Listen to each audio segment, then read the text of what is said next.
अस्सलाम वालेकुम व्यूवर्स, आज मैं आप लोगों के लिए फ़ेमस 3 इंग्रेडिएंट चॉकलेट केक की रेसिपी लेकर आई हूँ, जिसे बनाना बेहद आसान है और ये बहुत ही मज़ेदार बन के तैयार होता है। और आज के दिन हम आपको सिखाएंगे इसको पतीले में बेक करना, और इसके अंदर बहुत ही कम इंग्रेडिएंट जाते हैं। वैसे तो इसको बहुत सारे यूट्यूबर्स बनाना बता चुके हैं, लेकिन मैंने सोचा आज मैं आपको अपने अंदाज में बनाना सिखाती हूँ, तो इस वीडियो को लास्ट तक ज़रूर देखिएगा। अगर आप मेरे चैनल पर नए हैं तो मेरे चैनल को सब्सक्राइब करें, साथ साथ ऑल नोटिफिकेशन को क्लिक करें। इससे आने वाली मेरी हर नई वीडियो की नोटिफिकेशन आपको सबसे पहले मिलेगी। वीडियो अच्छी लगे तो लाइक एंड शेयर करना ना भूलें। तो चलिए ये वीडियो स्टार्ट करते हैं। तो सबसे पहले हमने क्या करना है, एक पतीला लिया है मैंने बड़ा सा, उसके ऊपर स्टैंड रख दिया। इसको हम प्री हीट करने के लिए रख देंगे मीडियम फ्लेम पे ही। मतलब आप जब काम स्टार्ट करें ना, उससे पहले आपने इसको प्री हीट करने के लिए रख देना है। और इस केक को बनाने के लिए हमें चाहिए होंगे बिस्किट्स। तो यहाँ पे मैंने चॉकलेट बिस्किट लिए हैं, अलग अलग क्या कहते हैं फ्लेवर्स के हैं ये।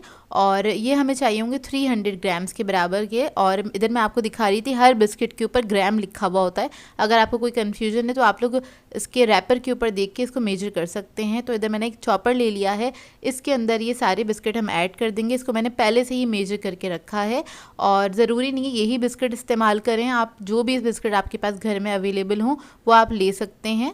या बाजू का ऐसा होता है कुछ ऐसे बिस्किट्स आ जाते हैं जो घर में नहीं खाए जा रहे होते, तो उससे भी आप ये केक बना सकते हैं।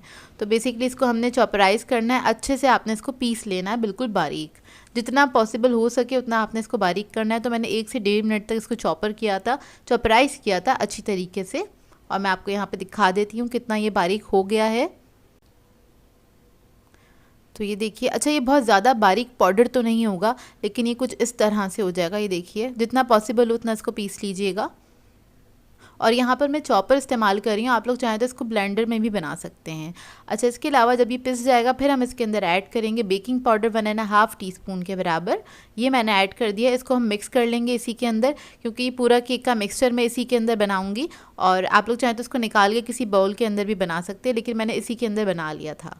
और इसके बाद हम इसके अंदर ऐड कर देंगे नीम गर्म दूध, तकरीबन 1.5 कप के बराबर। दूध आपने नीम गर्म ही लेना है, बहुत ज़्यादा हॉट नहीं लीजिएगा, हल्का सा बस नीम गर्म होना चाहिए, वो ऐड कर दीजिएगा। इससे मिक्सचर बहुत अच्छे से स्मूथ हो जाता है। और इसको आपने 1 मिनट तक अच्छे से ब्लेंड करना है, ताकि इसका जो मिक्सचर है वो अच्छे से स्मूथ हो जाए। तो देखिए कुछ इस तरह से हो जाएगा ये, और ये इतना स्मूथ होना चाहिए। तो ये केक बनाने के लिए मैंने लिया है 6 इंच के बराबर का मोल्ड है ये, और इस पर मैंने लगा दिया था बटर पेपर। और इसको मैंने ग्रीस नहीं किया है, वो ग्रीस करने की ज़रूरत नहीं है। तो सारा मिक्सचर मैंने इसके अंदर ऐड कर दिया। अब इसको हम बेक कर लेंगे। और इसके अब बेकिंग टाइमिंग जो है, पतीले की जो बेकिंग टाइमिंग है वो है 45 to 50 मिनट्स में ये बेक होकर तैयार हो जाएगा।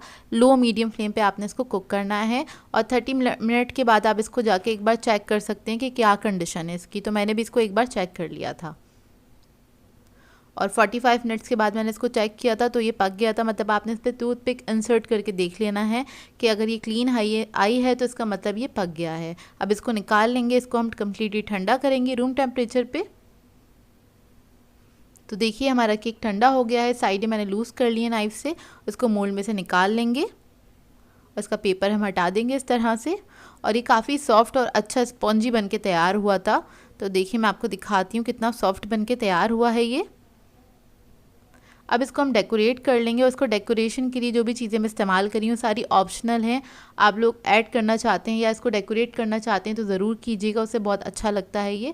अच्छा, इसके ऊपर मैंने ऐड कर दिया है चॉकलेट फज। ये मैं बनाना सिखा चुकी हूँ अपने चैनल पे।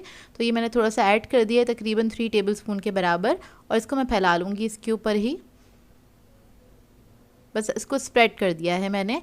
उसके बाद हम थोड़े से स्प्रिंकल्स ले लेंगे, और वो मैं इसके किनारों पर इस तरह से ऐड कर दूँगी।